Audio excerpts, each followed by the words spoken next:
안녕하세요. 반갑습니다. 네, 정통에듀의 김영현 교수입니다. 오늘은 특별하게 OFDM이 무엇인지 OFDM에 대한 설명을 좀 정리하도록 하겠습니다. 우선 OFDM은 아주 요즘 핫한 이슈를 가지고 있는 그런 개념이 되겠어요. 자, 모든 통신 방식이 요즘 OFDM으로 다 바뀌고 있기 때문에 우리가 OFDM은 꼭 기억해야 되고 OFDM이 어떻게 동작하는지 잘 알아야 되겠습니다. 우선 OFDM을 오늘 좀 이제 이해하기 위해서 우리가 필요한 개념은 이렇게 네 가지가 되겠는데요. 자, OFDM을 해결하기 위해서 O자가 없는 FDM이라는 걸 우리가 뭔지 이해를 해야 될 것 같고요. 그 다음에 OFDM의 O가 오소고널이라는 뜻입니다. 직교라는 얘기인데요. 자, 그러면 FDM과 OFDM은 어떻게 다른지 이런 걸 좀 비교해 볼 수 있겠죠. 그 다음에 OFDM에 뒤에 A가 붙은 OFDMA는 과연 OFDM과 OFDMA는 무엇이 다른가, 이런 걸 좀 구분할 수 있어야 되겠습니다. 그 다음에 요즘 또 핫한 이슈인 SCFDMA는 또 OFDMA랑 무엇이 다른지 이렇게 하나씩 확인을 하는 게 개념을 이해하기 가장 좋겠습니다. 그래서 첫 번째 FDM부터 한번 살펴볼 건데요. 자, FDM의 개념은 이렇습니다. 하나의 주파수 대역이 있는데 그 주파수 대역에 여러 개의 비중첩 주파수 대역을 사용하는 거예요. 예, 중첩되지 않았다는 거죠, 결국. 자, 그런 주파수 대역을 사용해서 이제 다른 신호를 동시에 보내는 방식이라고 생각하면 되겠습니다. 예를 들어 이렇게 생각하면 되겠어요. 주로 FDM에서 가장 많이 쓰는 시스템이 뭐냐면 FM, 우리 라디오 듣잖아요. FM 방식인데, FM 방식이 우리가 뭐 라디오 주파수를 선택하다 보면 89.1MHz를 들을 때도 있고요. 혹은 뭐 예를 들어 다른 방송사의 107.7MHz를 쓸 수도 있겠습니다. 자, 그러면 이 두 개의 주파수에 동시에 방송이 나가는 거죠. 내가 수신기 입장에서 동조라는 걸 통해서 89.1을 들을 수도 있고 107.7을 들을 수도 있겠어요. 자, 이렇듯이 FDM 방식은 이 중첩되지 않은 89.1MHz 신호를 내가 원하는 형태로 내보내는 거고, 그 다음에 107.7에서도 똑같은 형태로 어떤 신호가 나가고 있는 거죠. 자, 이렇게 동시에 나가게 됩니다. 이렇게 동시에 보내는 방식, 우리가 이런 걸 다 FDM이라고 합니다. 자, FDM은 이렇게 주파수 대역을 나눠서 보내는데요. 자, 그러면 OFDM은 뭐가 다른가? OFDM은 FDM과 같은 방식인데 저 앞에 있는 O가 오소고날이라는 뜻이거든요. 오소고날은 우리가 한글로 직교라고 합니다. 이 직교라는 방식, 우리 다시 뒤에 뭐 설명하겠지만, 직교라는 방식을 잘 쓰면 아까 그 FDM에서 보냈던 주파수 개수보다 훨씬 더 많은 주파수를 쓸 수 있어요.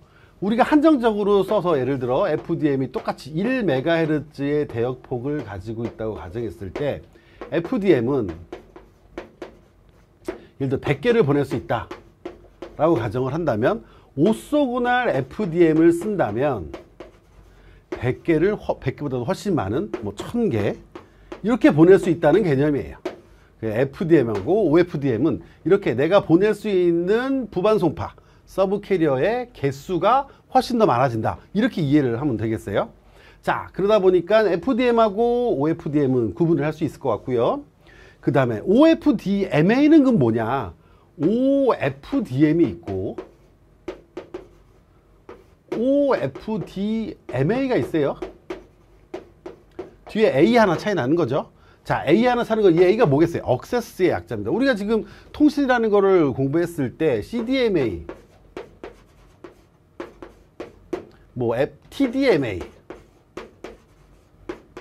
그 다음에 FDMA, 이런 것들을 지금 우리가 공부해 온 거잖아요. 자, 그렇다면 이 뒤에 있는 A가 다 뭐였냐면 억세스의 약자였거든요. 이 억세스가 뭘 뜻하냐 하면, 하나의 통신 방식, 이 OFDM이라는 거는 전송 기술이라는 거고, 이 전송 기술을 이용해서 여러 사용자가 동시에 접속하게끔 만들어주는 시스템, 그걸 갖다가 억세스라는 표현을 써서 FDMA, OFDMA 이런 식으로 표현합니다. 그럼 OFDM과 OFDMA의 차이점은, 이 OFDM은 전송 기술인 거고, 이 전송 기술을 이용해서 다중 사용자가 동시에 접속하게끔 만든 게 OFDMA가 되겠어요. 자, 우리가 보통 우리가 쓰는 통신들은 다 이 OFDMA A가 붙은 이런 시스템을 쓰고 있죠. 그 다음에 우리가 OFDMA하고 그 다음에 SCFDMA는 또 무엇이 다른가? 자, OFDMA를 만들어서 데이터를 주고받았더니 이때 좀 문제가 발생한 거예요. 이때 가지고 있는 가장 대표적인 문제가 뭐냐면 이제 뒤에 나오는 PAPR이라는 Peak to Average Power Ratio라는 피크 전력이 생각보다 너무 높아서 이제 전력 증폭기를 가지고 이제 무선으로 전파를 내보내야 되는데 무선 이제 신호를 내보내는 그 전력 증폭기의 효율이 떨어지는 문제가 생겼습니다. 효율이 떨어진다는 거는 내가 원하는 전력을 내보내기 위해서 굉장히 크게 만들거나 혹은 뭐 열이 발생하니까 열도 굉장히 많이 발생하겠어요. 자, 이런 부분을 좀 해결해 줄 수 있는 것이 이 SCFDMA가 되겠습니다. 그래서 우리 특히 뭐 휴대폰 같이 뭐 배터리를 사용해야 되는 것들은 이 OFDMA 방식을 쓰게 되면 배터리가 이제 금방 닳게 되니까 이제 그런 것들을 방지하고 이제 그런 것들을 좀 해결하기 위해서 SCFDMA라는 방식을 쓰게 됐습니다. 자, 그래서 FDM, OFDMA, SCFDMA 각각 어떤 내용인지 우리가 좀 구분할 수 있어야 되겠습니다. 자, 어떤 특징들을 가지고 있는지 다시 한번 살펴보면요. FDM 같은 경우는 이제 프리퀀시 디비전 멀티플렉싱의 입장에서 봤을 때 비중첩된 주파수 대역을 동시에 전송한다고 했어요. 아까 89.1MHz도 전송하고 107.7MHz도 전송한다고 했어요. 자, 그런 것들이 전송이 돼서 어떤 용도로 써요? FM 라디오, 텔레비전, 케이블 TV 이런 데 쓰고 있습니다. 그러다 보니까 동시에 우리가 채널만 바꾸면 동시에 방송을 볼 수 있겠죠. 라디오를 들을 수 있고. 그래서 이런 것들이 보통 우리가 아날로그 방송 환경에 아주 적합합니다. 그래서 많이 쓰고 있죠. 제일 많이 쓰고 있겠죠. 예. 그 다음에 이제 OFDM은 이제 O가 오소고나리가 직교 부반송파를 이용하는 건데요. 자, 직교 부반송파를 이용하면 어떤 형태가 좋아지는지 아까 FDM 쓴 거보다 OFDM을 쓰면 더 많은 캐리어를 내보낼 수 있다고 했어요. 자, 이런 캐리어를 내보내는 방식을 이용해서 우리가 어떤 용도로 쓰냐면 ADSL, 뭐 와이어스 랜, 뭐 DVB, PLC, 파워라인 컨트롤이죠. 자, 이런 데에 쓸 수 있습니다. 그 대부분 우리가 알고 있는 통신 방식에 생각보다 OFDM을 굉장히 많이 쓰고 있는 거예요. 아주 좋은 장점이 있기 때문에 이런 OFDM을 쓸 수밖에 없는데요. 가장 좋은 장점이 뭐냐면 여기 있듯이 다중경로 페이딩 환경에 아주 강점을 갖고 있습니다. 우리가 통신을 할 때 가장 걱정하는 게 뭐냐면 저렇게 다중경로, 멀티패스 페이딩이 어떻게 나한테 영향을 줘서 내가 수신을 하는 데 있어서 내 신호가 왜곡되는지 이걸 좀 알고 싶은 거거든요. 자, 이런 부분을 해결하기 위해서 굉장히 많은 방식들을 썼지만 이 OFDM 같은 경우는 다중경로 페이딩에 아주 강점을 가지고 있다. 이런 특징 때문에 대부분의 우리가 알고 있는 통신, 방송에서 쓰고 있죠. 우리가 알고 있는 와이어리스 랜, ADSL 같은 통신에 우리가 쓰고 있죠. 이건 이제 유선 통신, 무선 통신 다 포함되겠어요. 자, 이런 형태로 OFDM 기술을 활용하고 있습니다. 자, OFDMA는 이 OFDM 기술을 가지고 자, 이걸 갖다가 다중 접속 방식을 쓴 거예요. 예, 멀티플 억세싱을 한 거죠. 자, 억세스를 해가지고 이제 여러 사람이 한 번에 접속을 해서 그 사람이 내가 원하는 시간, 원하는 주파수 사원을 할당받아서 그걸 가지고 내가 어떤 원하는 뭐 대역폭을 가지고 대역폭이 많이 넓어야지 나한테 할당된 대역폭이 넓어야 내가 좀 더 많은 빠른 속도로 데이터를 받을 수 있거든요. 그래서 예를 들어 뭐 내가 어떤 방송을 스트리밍 서비스로 받고 싶다 그러면 내가 굉장히 고화질로 받고 싶으면 굉장히 많은 밴드위드스가 필요로 합니다. 자, 이런 것들을 조절해 줄 수 있는 게 이 OFDMA 방식이에요.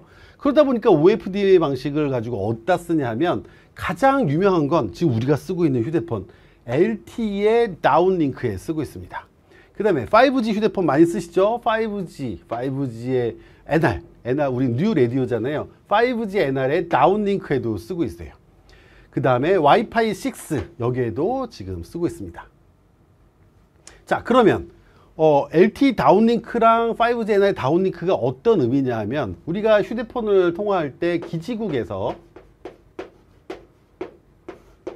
단말로 신호를 내려보내는 이 방법이 다운링크잖아요. 자, 기지국에서 단말로 내려보내는 이 형태, 아, 이거는 OFDMA를 쓰는구나를 잘 기억해야 됩니다. 자, 이러면 OFDMA는, 아, 그렇지, 기지국이 단말에 쓰는 거야. 왜? 걔는 PAPR이 안 좋다고 해서 파워앰프가 커야 돼. 그러다 보니까 뭐 효율이 안 좋다고 했으니까 그런 파워가 큰 형태를 쓰려면 OFDMA 방식을 써야 돼. 그 대신 아주 사용자별로 나눠서 할당해서 보낼 수 있어. 뭐 이렇게 이해하면 되겠습니다. 근데 SCFDMA는, 예, 이 OFDMA 방식 중에 이 아까 전력 효율이 안 좋은 이 부분을 좀 다른 방식으로 해결한 거예요. 원리는 OFDMA를 하기 전에 DFT라는 디지털 퓨리에 트랜스폼을 써서, 디스크리트 퓨리에 트랜스폼을 써서 전처리를 한번 하는 겁니다. DFT를 써가지고, 그러면 어떻게 쓸 수 있냐면 한 개의 연속된 신호처럼 전송을 할 수 있어요. 이 얘기는 뭘 뜻하냐 하면 배터리 소모를 줄일 수 있는, 전력 효율을 높일 수 있는 그런 형태로 사용할 수 있고요. 그 얘기는 우리 단말기 입장에서는 배터리를 사용하는 거니까 전력 효율이 중요하겠어요. 그래서 이 단말에, 휴대 단말에 전력 효율을 우수하게 만들 수 있는 장치가 있습니다. 주로 어디에 쓰겠어요? LTE 업링크에 쓰겠죠. 업링크에. 업링크에 쓰다 보니까 단말 입장에서 기지국으로 보내는 신호에 씁니다. 5G NR에 업링크에도 쓰겠습니다. 자, 이러다 보니까 우리 휴대폰은 다 어떻게 해요? 기지국에서 나한테 신호를 보낼 때는 OFDMA로 보내고, 내가 휴대폰에서 기지국으로 신호를 보낼 때는 SCFDMA로 보내고 있어요. 자, 이렇게 OFDMA와 SCFDMA를 가지고 우리가 지금 쓰고 있는 모든 통신을 하고 있다 보니까 이 기술들이 앞으로도 계속 중요할 수밖에 없죠. 결국 그건 뭐예요? 뭐 시험 문제에도 많이 나오게 될 것 같습니다. 자, 그래서 우리가 이렇게 FDM부터 OFDM, 그 다음에 OFDMA, 그 다음에 SCFDMA를 잘 구분할 수 있어야 되겠어요.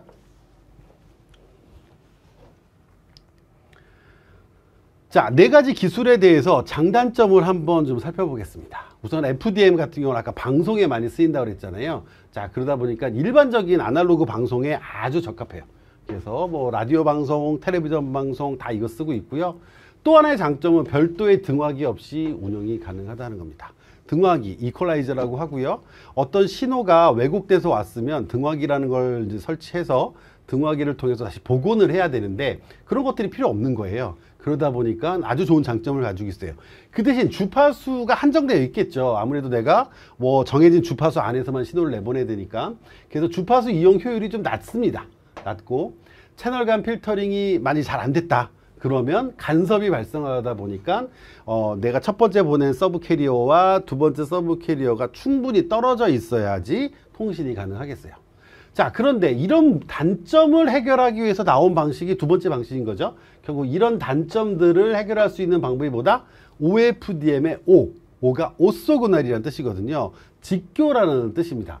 자, 이렇게 내가 가지고 있는 이제 프리퀀시들, 그 반송파를 오소고널 형태로 만들어주면 어떤 장점이 생겼냐 하면 멀티패스 페이딩이나 협대역 간섭에 아주 좋은 특징을 갖게 된 거예요.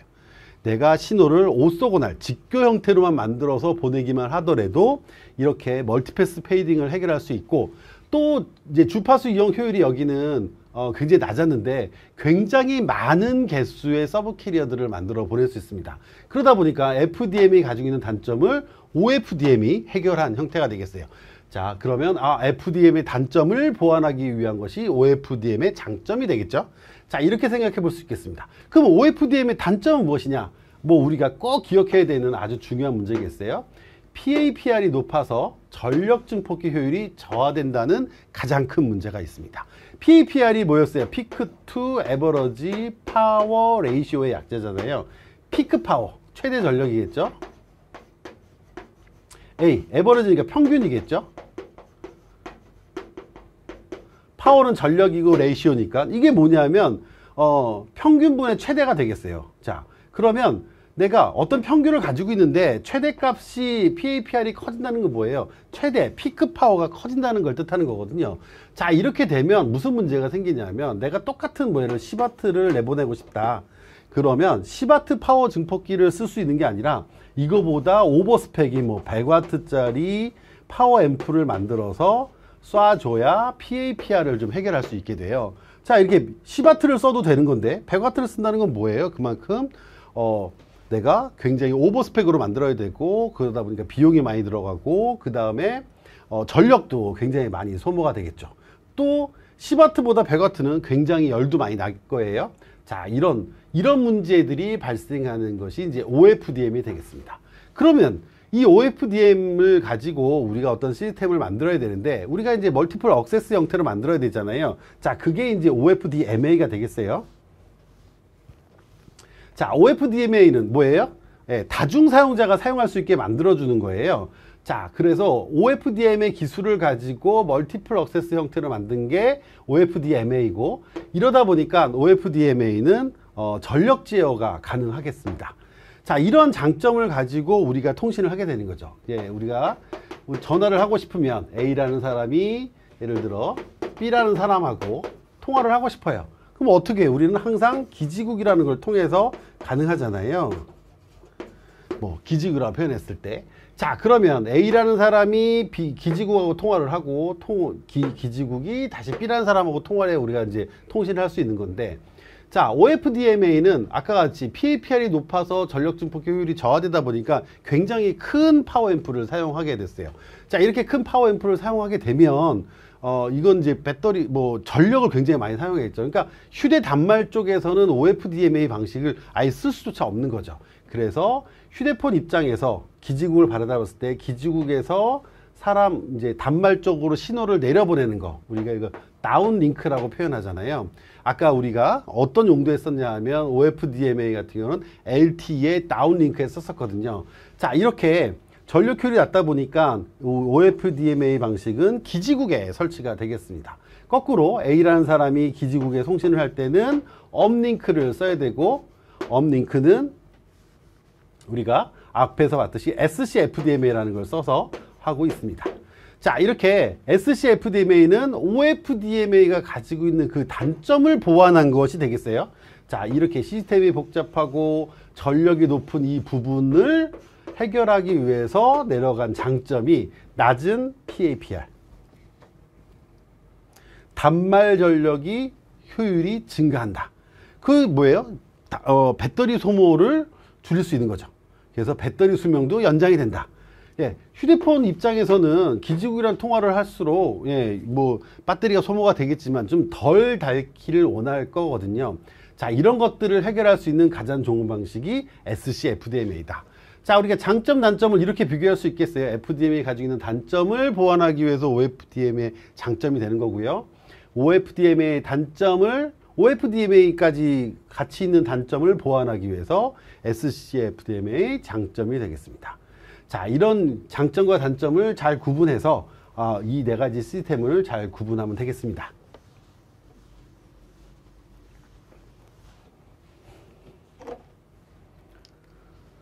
자, 그림으로 한번 FDM과 OFDM을 한번 구분해 보겠습니다. 위에 그림은 FDM이고요. 내가 원하는 주파수 안에서 내가 첫 번째 1, 2, 3, 4 이렇게 내가 원하는 주파수를 보낼 수 있어요. 자, 이게 FDM 방식입니다. 근데 OFDM이라는 건 뭐냐면 오소고날 형태로 만든 거고요. 그러면 이렇게 굉장히 많이 중첩을 시켜서 요 안에 이 주파수들을 다 보낼 수 있다는 얘기예요. 그러다 보니까 이만큼 남게 됩니다. 주파수 대역이 전략되죠. 아주 좋은 장점이죠. 자, 그럼 어떤 형태로 이렇게 만들어지는지를 좀 살펴볼 건데요. 자, 우선 FDM과 OFDM은 주파수 대역의 차이가 나타나요. 대역폭의 차이. FDM보다 OFDM이 훨씬 더 좋죠. 여기가. 그럴 수밖에 없죠. 어디에 많이 쓴다 그랬어요? 아까 무선랜 이런 데 많이 쓰고 있습니다. 디지털 방송, DMB 이런 데 쓰고 있고요. PLC도 쓰고 있고요. 그 다음에 우리 알고 있는 ADSL 같이 디지털 가입자 회선 이런 것들에 쓸 수 있겠습니다.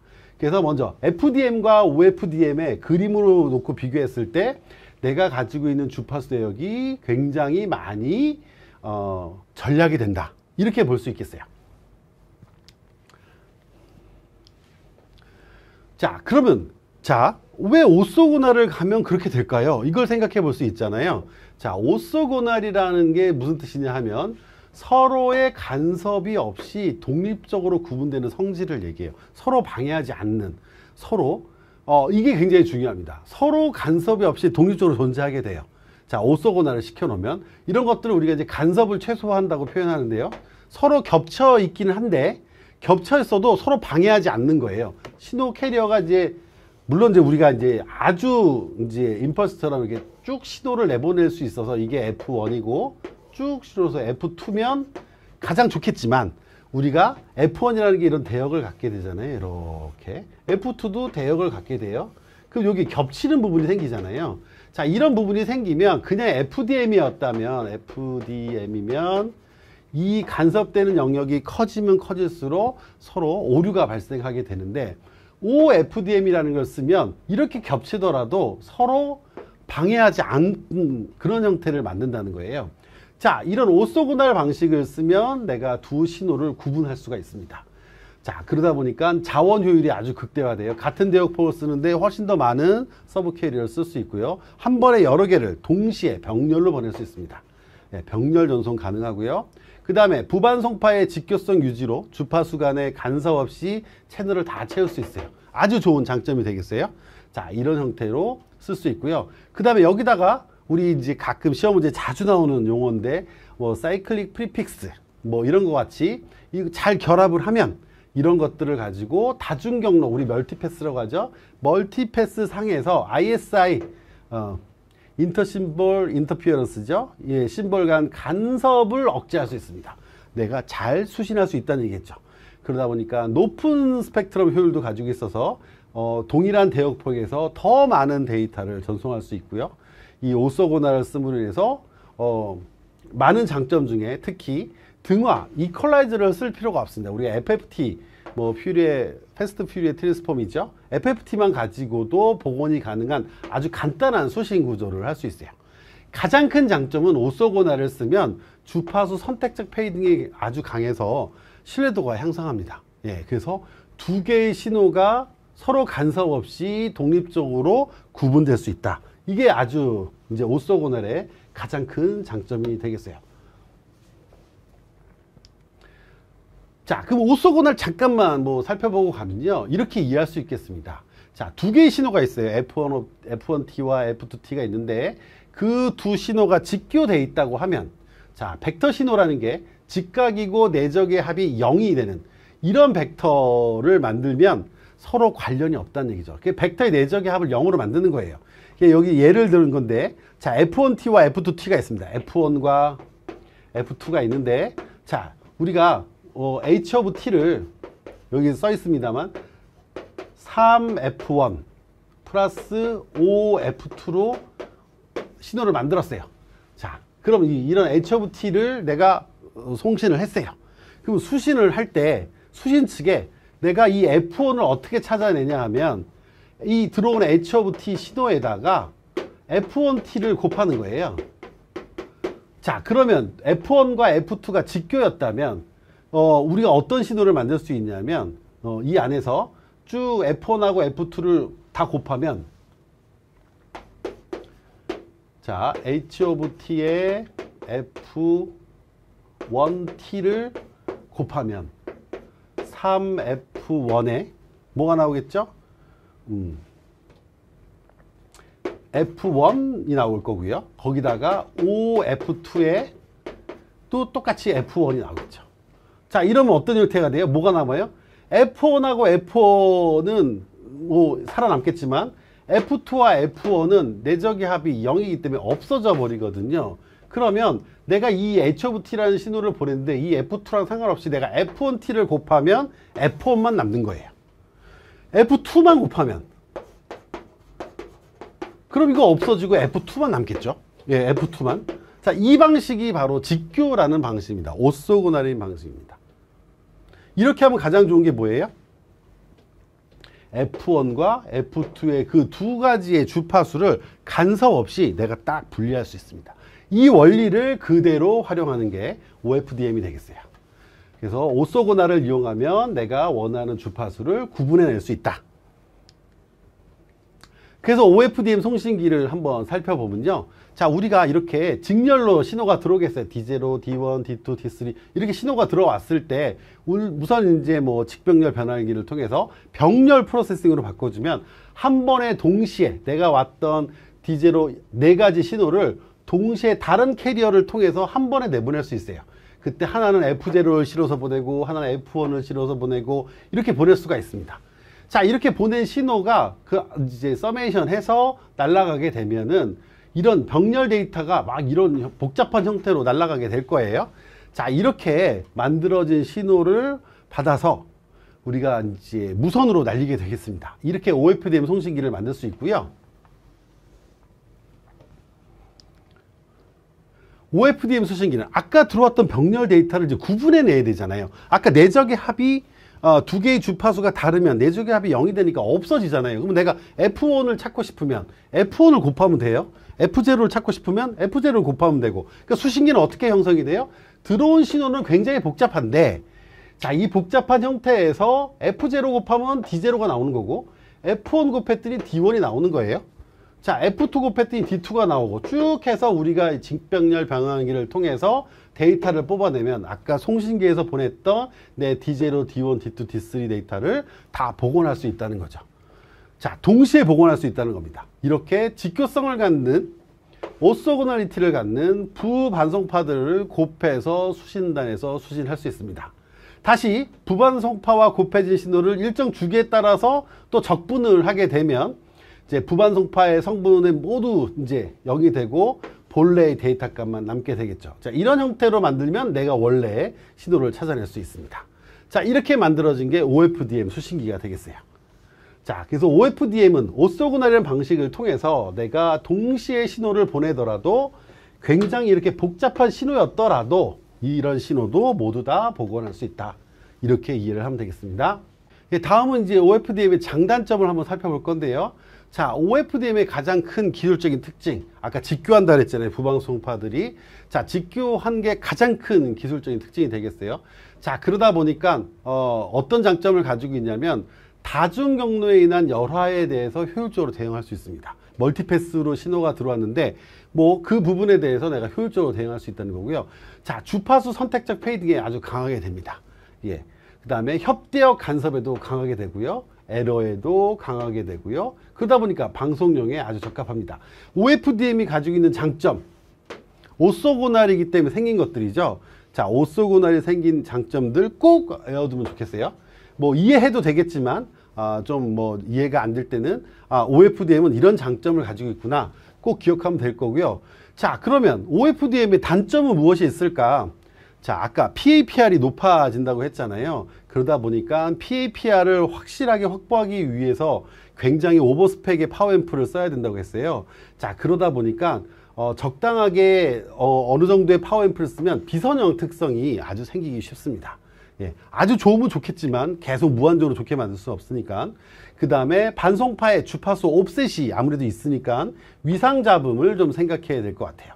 자, 이런 비선형 특성이 생긴 것들하고 관련이 있지만 아까 PAPR, 파워 레이시오나 혹은 레이시오로 표현하면 PAR로 표현할 수도 있겠어요. 피크와 에버러지 상의 상관관계를 잘 모니터링 해야지 그 우리가 최종적으로 무선으로 내보내기 위한 그 RF 전력 증폭기를 그 전력 효율을 우리가 잘 컨트롤할 수 있겠습니다. 이것들이 OFDM의 장점과 단점이 되겠어요. 그래서 장점과 단점은 꼭 기억해야 되는 그런 문제들이겠습니다. 잘 기억을 해서 뭐 암기하는 게 좋겠다고 생각하면 암기를 해야 될 것 같습니다. 시험 문제 잘 나오고요. 자, 이 부분은 뭐 OFDM의 장단점은 꼭 나오는 문제다. 뭐 이렇게 생각할 수 있겠어요? 자, OFDM에서 좀 특별한 이제 어떤 형태를 볼 수가 있는데 우선 아까 PAPR이 어떤 형태로 만들어지는지를 보시면 요 밑에 그림을 보면 되는데요. 보통 일반적으로 뭐 이런 신호들이 막 이제 중첩이 돼서 막 이제 갈 거예요. 이렇게 가는데 갑자기 어느 구간에 이렇게 높은 점이 나온다는 거예요. 이게 피크 파워죠. 피크 파워가 이제 뭐 크다 보니까 이 순간적으로 높은 파워를 증폭해서 내보내기 위해서는 가지고 있는 송신기의 파워 앰프도 굉장히 선형성이 좋아야 됩니다. 그러다 보니까 이런 이렇게 높아지는 이 부분에서 좀 세츄레이션에 걸리면서 파워가 좀 나빠지는 그런 현상이 생기게 되는데요. 자, 이런 것들을 좀 우리가 어떻게 해결할 수 있느냐, 뭐 이런 것들을 좀 고민해 볼 필요가 있겠어요. 자, 여기서 보면 이제 주기적으로 높은 PAPR이 생기게 되는 거예요. 높은 PAPR이 발생하는 이 단점들. 그 다음에 이런 것들은 뭐 순간적으로 생기는 큰 전력 소모가 되겠죠. 그래서 굉장히 뭐 다이나믹 레인지라고 하는 선형 구간을 우리가 잘 활용해야 되겠습니다. 보통 이렇게 표현하죠. 우리가 P인이고 우리가 Pout이다 이렇게 표현하면 우리가 이렇게 쭉 선형성을 가지고 있어서 들어온 대로 그냥 내보내면 가장 이제 선형성이 좋겠지만 보통 파워앰프는 이렇지 않잖아요. 어느 순간 가면 세츄레이션이 돼서 더 이상 리니어하게 증가하지 않는 비선형 구간이 생기죠. 이 비선형 구간에서 이런 효율이 낮아지는 그런 문제들이 생기는 거, 이런 부분들을 우리가 좀 이제 OFDM에서는 고민을 해야 되는 부분이 되겠어요. 그래서 PAPR이 이렇게 높아지는 거를 그림으로 볼 수 있겠습니다. 그래서 이런 PAPR이 높아지는 이런 부분들 한번 잘 기억하면 좋을 것 같고요. 네, 다음은 이제 OFDM 보호 구간이라고 부르는 사이클릭 프리픽스에 대한 설명을 잠깐 확인해 볼 건데요. 자, 사이클릭 프리픽스 보호 구간이라고 합니다. 보호 구간. 뭐 영어 표현으로 할 땐 주기적인 접두사 뭐 이렇게 쓰기도 하는데 일종의 OFDM 심벌 사이에 앞뒤로 이 보호 구간을 좀 설정해서 놓는 거예요.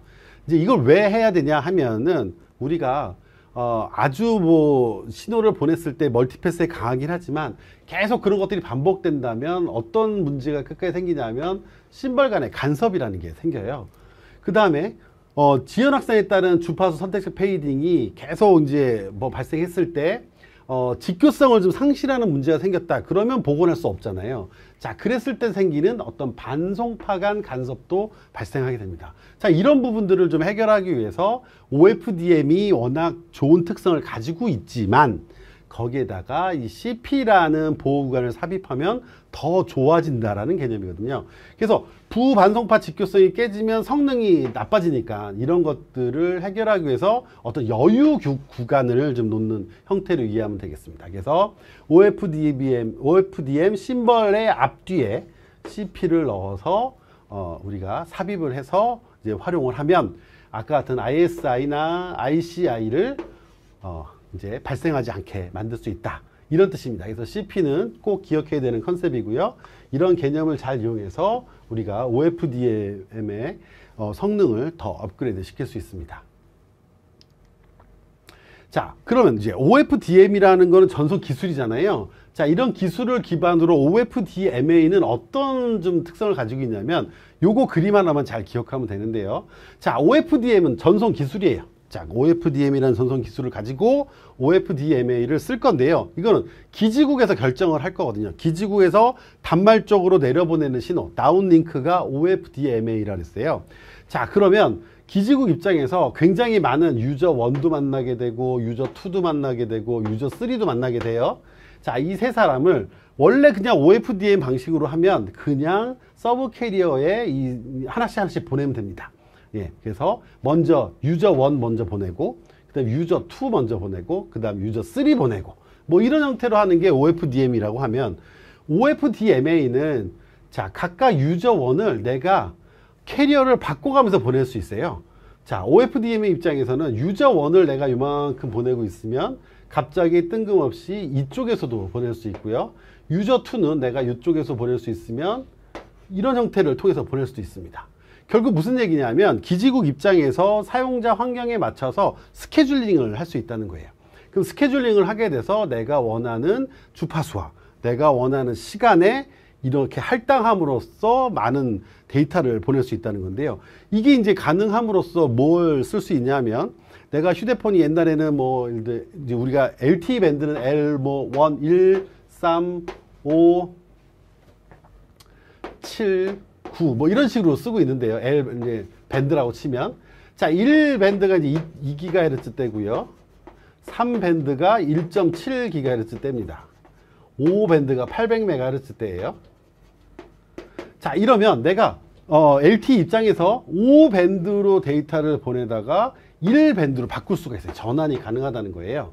이게 어떤 장점이 가지고 있냐면 이 주파수 특성이잖아요. 이것들은 800MHz는 좀 더 멀리 보낼 수 있습니다. 그래서 기지국이 촘촘하지 않은 쪽에서는 이런 800MHz 밴드 5를 쓰면 훨씬 더 통신이 유리한데요.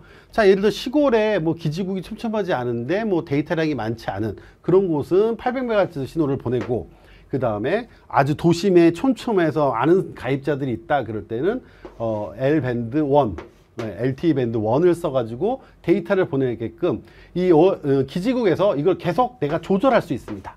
자, 이렇게 만들어지는 게 이제 OFDMA 시스템이 되겠어요. 자, 이 방식 때문에 우리가 어느 위치에 있건 어느 시스템이건 우리가 뭐 스트리밍 서비스를 잘 받을 수 있겠어요.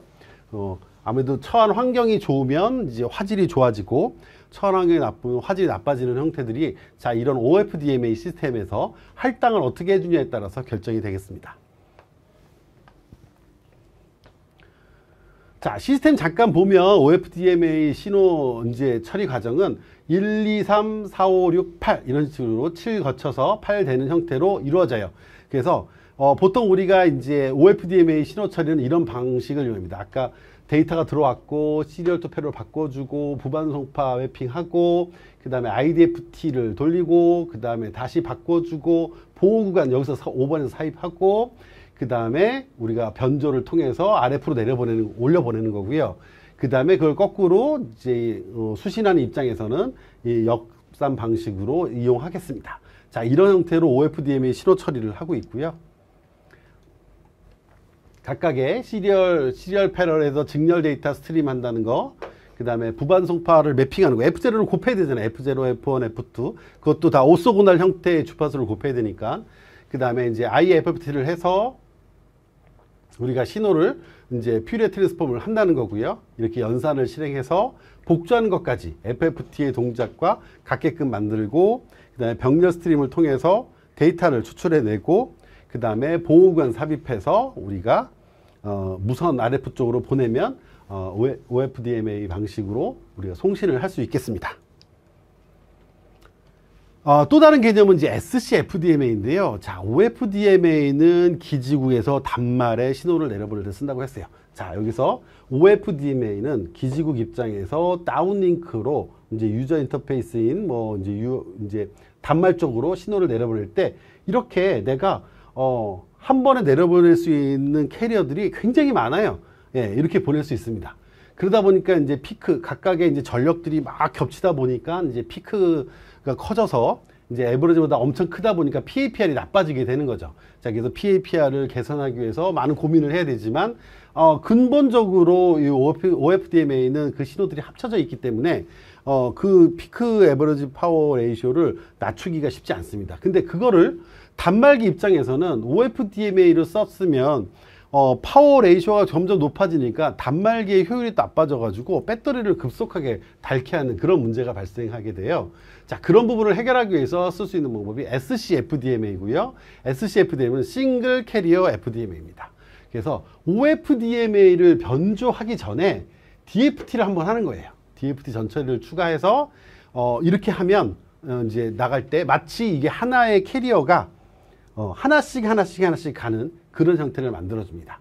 그래서 마치 이 SCFDMA를 뭐라고 부르냐면 뭐 DFT 프리코디드 혹은 뭐 DFT 확산 OFDMA 뭐 이렇게도 표현을 해요. 그래서 DFT라는 전처리를 먼저 한번 하고 OFDMA로 변환을 한다.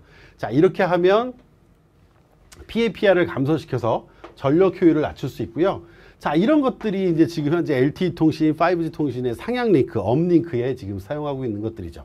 이 SCFDMA 기술이 점점점 좋아지면 기지국 쪽에서도 뭐 기지국이 뭐 굉장히 크다고 볼 수 있겠지만 소형 기지국도 굉장히 많거든요. 자, 소형 기지국 같이 이렇게 낮춰지면 그런 것들도 이제 배터리 효율이 이제 필요하겠어요.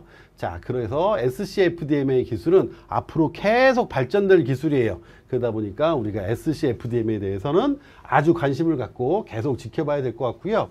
SCFDMA가 앞으로 계속 발전될 기술이라 했으니까 시험 문제에 생각보다 많이 나오겠죠. 자, 그렇게 해서 비교해 보면 되겠습니다.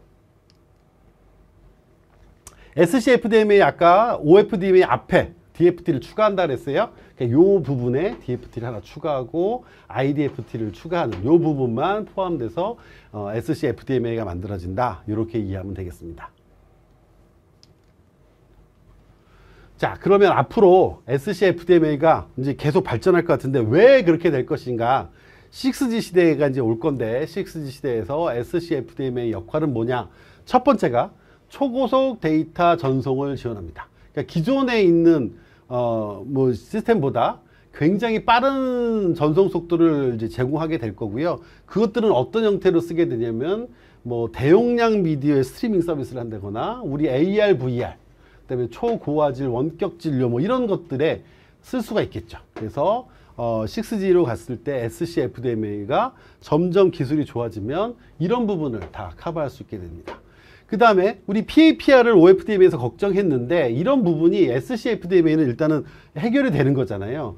전력 증폭기 효율이 뛰어나게 아주 좋아질 수 있습니다. 그러다 보니까 모바일 형태로 만들 수 있어요. 자, 이런 형태다 보니까 6G 네트워크의 아주 중요한 핵심 기술로 자리 잡고 있어요. 그래서 점점 SCFDMA 기술이 조금씩 좋아지고 있고요. 그 다음에 이렇게 SCFDMA를 가지고 뭘 할 수 있냐면 아주 다중 사용자 처리를 강하게 할 수 있어요. 자, 이 얘기는 뭐냐면 굉장히 많은 IoT 단말들을 한 번의 데이터를 받을 수 있는 그런 형태의 다중 접속 환경을 제공할 수 있습니다. 그러다 보니까 6G 시대에서의 SCFDM의 역할이 점점 중요하게 되죠. 그 다음에 아까 같이 짧은 보호 구간을 이제 가지고 있어서 이런 보호 구간을 잘 활용하면 로우 레이턴시라고 하는 초저지연 통신을 할 수 있습니다. 원래 5G 기술의 핵심이었죠. 예, 초저지연이어서 딜레이가 없게끔 하는 통신, 이런 것들이 이제 SCFDM에서 이제 가능하겠어요. 그러면서 서비스를 굉장히 다양하게 할 수 있습니다. 뭐 우리가 보통 AI 융합 뭐 이렇게 얘기하는 AI 융합 통신, 센서 네트워킹 뭐 이런 것들, 차세대 기술, 뭐 항공 모빌리티, 뭐 디지털 트윈 뭐 이런 거 형태들, 이런 것들이 다 이런 6G 시대의 SCFDMA의 통신 방식을 이용해서 가능하게 되겠습니다. 그래서 점점 이제 시험 문제가 SCFDMA 쪽으로 좀 많이 나오는 추세예요. 그래서 SCFDMA까지 잘 기억을 하면 되겠습니다. 네, 다음은 이제 문제를 통해서 OFDM에 대해서 한번 확인해 보도록 하겠습니다. 첫 번째 문제. 다음 중 OFDM 기술의 이론적인 장점이 아닌 것은, 장점이 아닌 것은이에요. 자, 첫 번째, 다중병렬 처리로 고속의 데이터 전송이 가능하다. OFDM이 갖는 아주 대표적인 장점이죠.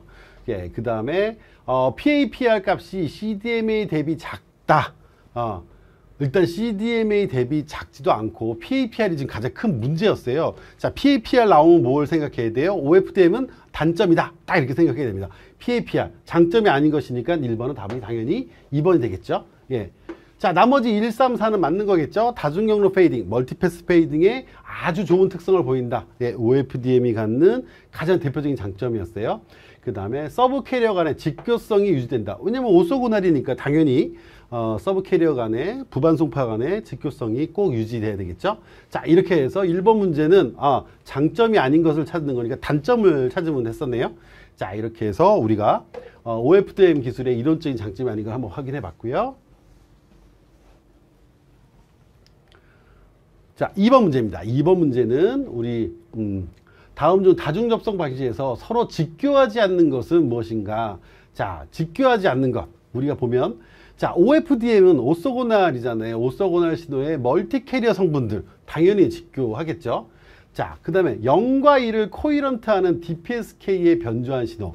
요게 좀 약간 좀 애매할 수 있어. 0과 1을 뭐 이렇게 하니까 마치 이제 직교하는 것처럼 보이지만 DPSK 입장에서 변조한 신호는 직교한 상태는 아닙니다. 그래서 0과 1을 코이런트 했다는 거, 이제 이런 형태의 변조한 신호는 우리가 직교하지 했다고 표현하지는 않습니다. 답은 2번이 될 것 같고요. 3번에 BPSK 변조 신호의 메시지 포인트는, BPSK는 아예 0, 180도 완전히 뭐 꺾어져 있으니까 그건 이제 당연히 변조된 신호는 직교 형태가 만들어질 거고요. YC 코드가 대표적인 이제 직교 형태의 이제 코드가 되겠습니다. 그래서 2번이 되겠고요. 다음 3번. 무선 내내 사용되는 OFDM. 아까 무선 내내 OFDM 기술을 쓴다고 했잖아요. 자, 그 장점으로 옳지 않은 거 뭐가 있을까 보는 거예요. 자, 우선 여기서도 이제 장점으로 옳지 않은 거니까 단점을 찾으면 되겠네요. 자, OFDM 단점 뭐였어요, 아까? 딱 우리가 생각하는 거 PAPR이잖아요. 자, 단점이 뭐예요? 상대적으로 큰 PAPR. 이건 바로 딱 답 나와야 돼요. OFDM, PAPR. 그건 단점이에요. 장점이 아니에요. 그걸 장점으로 바꾸려고 뭐 했어요? SC, FDM을 쓴 거예요. 벌써 이 코스만 가져도 웬만한 문제 다 맞출 수 있습니다. 자, OFDM 간단해요. 심벌과 간섭 해결할 수 있어요. 높은 주파수 효율을 가지고 있어요. 대용량 정성할 수 있어요. 자, 하지만 상대적으로 큰 PAPR을 가지고 있는 것은 단점이 되겠습니다. 3번은 답이 4번이 되겠네요. 자, 4번 문제 한번 보겠습니다. 4번 문제. 다른 주파수에서 다수의 반송파 신호를 사용해서 각 채널상의 비트를 실어보내는 방식은, 자, 그러면 다수의 반송파 신호를 사용해서 각 채널상의 비트를 실어보내는 방식, 이게 뭐겠어요? 예, 막 지금까지 우리가 이제 공부를 했으니까 어쩌거나 생각하니까 답은 뭐 당연히 4번밖에 될 수는 없긴 한데, 자, 다수의 반송파 신호를 보내는 거니까 일단은 뭐 프리퀀시 디비전이겠죠. 예. 자, 그런 컨셉에서는 지금 여기서는 4번밖에 없고요. 그 다음에 이제 다중화 방식은 이제 시분할 다중화나 뭐 파장분할 다중화, 파장분할 다중화 같은 것이 대표적으로 우리가 광선로, 광케이블 같은 것들을 쓰겠죠. 자, 이런 것들. 그래서 우리가 다수의 반송파 신호를 사용해서 우리가 이제 하는 방식, 지금 우리가 OFDM을 공부했지만 OFDM, 직교 주파수 분할 다중화다. 이렇게 딱 기억을 하면 되겠습니다. 자, 5번 문제입니다. LTE 시스템의 상향 링크에 사용되는 다중 접속 방식은, 자, 이렇게 보면 우선 우리가 LTE 아까 뭐였어요? LTE 시스템 입장에서 단말 업링크와 다운링크가 있었어요. LTE 입장에서 다운링크는 기지국에서 단말적으로 내려보내는 신호예요. 이 다운링크에 뭐 썼어요? OFDM에 있었어요. 업링크는 뭘 썼어요? SCFDM에 있었어요. 자, 이거는 우리가 꼭 기억해야 되는 거예요. 예, 다운링크는 OFDMA. 예, 상향링크는 업링크잖아요. 그건 뭐예요? SCFDMA. 이거는 뭐 이제 딱 답을 우리가 꼭 기억할 수 있어야 되겠습니다. 예, 문제 꼭 기억해서 하면 되겠습니다.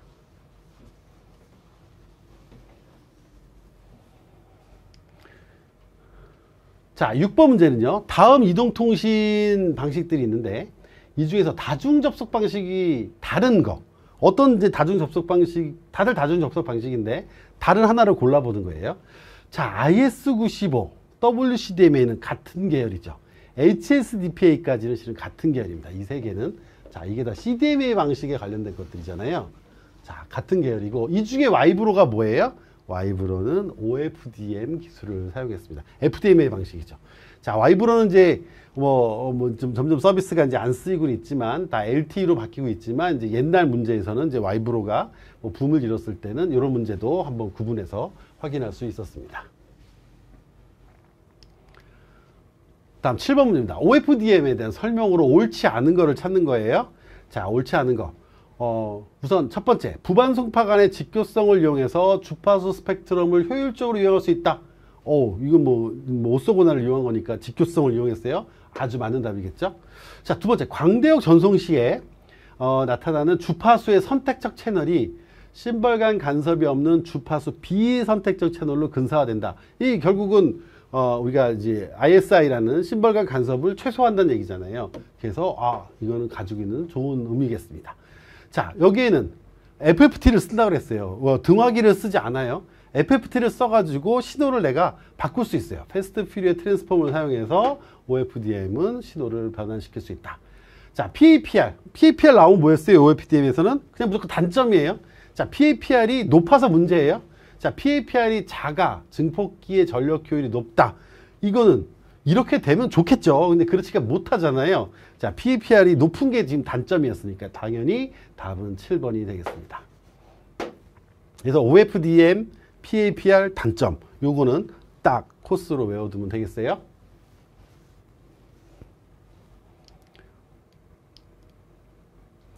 자, 8번 무선 멀티미디어 통신을 위한 OFDM 전송 방식에 대해서 설명으로 옳지 않은 것을 고르는 겁니다. 자, 우선 무선 멀티미디어 통신을 위해서 이제 OFDM을 지금 굉장히 많이 쓰고 있는데 이 OFDM이 가지고 있는 가장 좋은 장점 중에 하나가 다중 경로의 효율적인 전송 방식이라는 거예요. 네, 그러니까 설명으로 옳은 거죠. 자, 두 번째 CP라는 거, CP를 삽입해야 돼요. 자, CP를 삽입해서 우리가 ISI나 ICI를 좋게 한다 했어요. 그런데 CP라는 걸 삽입하니까 대역폭 효율이 증가하겠어요? 대역폭이 더 늘어나는 거잖아요. 그러니까 대역폭 효율이 증가하지 않죠. 그러니까 이 답은 이제 8번에는 2번이 되겠네요. 자, 나머지 3번 단일 주파수망이 가능하여 방송용에도 장점으로 작용한다. 그래서 지금 FM 방송이나 텔레비전 방송에 OFDM 기술을 사용하고 있죠. 그 다음에 협대역 간섭이 일부 부반송파에만 영향을 주기 때문이다. 예, 그래서 우리가 이런 이제 이런 장점을 가지고 있어서 OFDM의 방식을 사용하고 있습니다.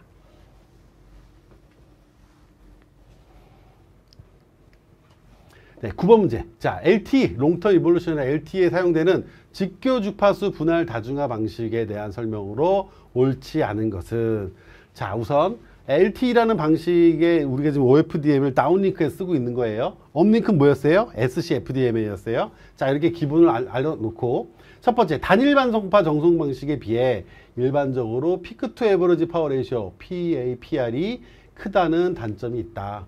네, 이게 지금 단점이 있는 게 문제잖아요. 자, 이거 맞는 얘기죠. 자, 그 다음에 FFT, 고속 퓨리에 변환, 패스트 퓨리에 트랜스폼을 사용해서 구현을 간단히 할 수 있다. 예.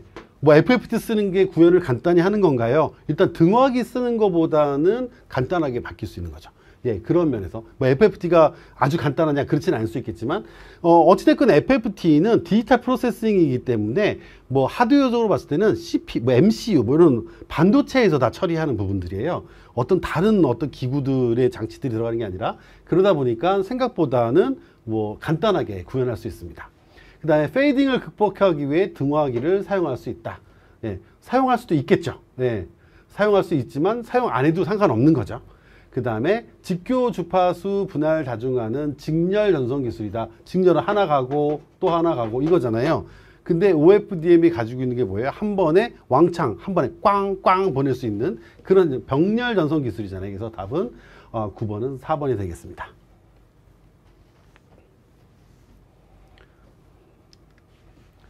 자, 10번 문제. 무선랜에 대한 설명으로 옳지 않은 것. 이제 무선랜 생각하면, 자, 무선랜은 OFDM 기술을 쓰는 것도 있고, 안 쓰는 것도 있어요.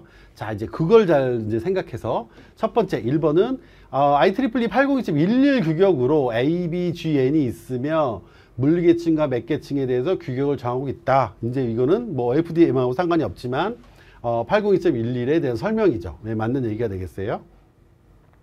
여기서 이제 우리가 OFDM을 하다 보니까 이제 OFDM에 이제 관련된 문제는 2번이었어요.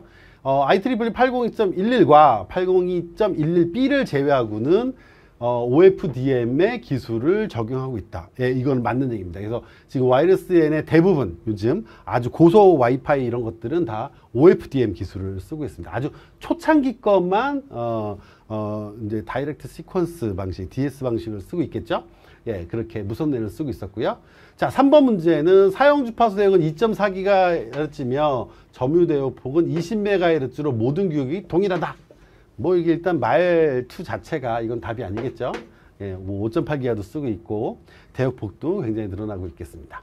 자, 4번에 직교 주파수 분할 다중화 OFDM에 적용되는 변조 방식으로 BPSK, QPSK, 16KM, 64QM을 지원한다. 예, 이렇게 해서 항상 직교를 맞춰서 내가 변조 방식을 늘리면 되겠습니다. 그래서 OFDM에 적용되는 방식이었습니다. 자, 이렇게 해서 무선랜에 대한 설명까지 한번 확인했어요. 이렇게 10가지 문제 한번 풀어보면 앞에 지금 공부했던 OFDM에 대해서 한 번 더 리뷰할 수 있겠어요. 오늘 중요한 핵심이 뭐였어요?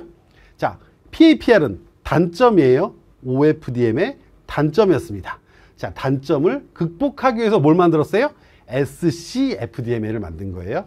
자, SCFDMA 기술이 점점 좋아지면 OFDMA 안 써도 되겠죠. SCFDMA로 모든 걸 다 할 수 있겠죠. 자, 6G의 가장 큰 핵심은 SCFDMA 기술이 얼마나 더 좋아지느냐, 여기에 관점을 갖고 있겠습니다. 그러면 문제가 나오면 우리가 어떤 문제든지 이 OFDM에 대해서 관심을 갖는다? 안 가질 수가 없겠죠. 앞으로 모든 시스템들이 이 OFDMA로 되어 있고 그 다음에 SCFDMA가 점점 더 발전할 거니까 이런 쪽에 맞춰서 우리가 좀 OFDM에 대해서 한번 개념을 싹 정리하는 건 아주 중요할 것 같습니다. 자, 모두 수고하셨습니다. 감사합니다.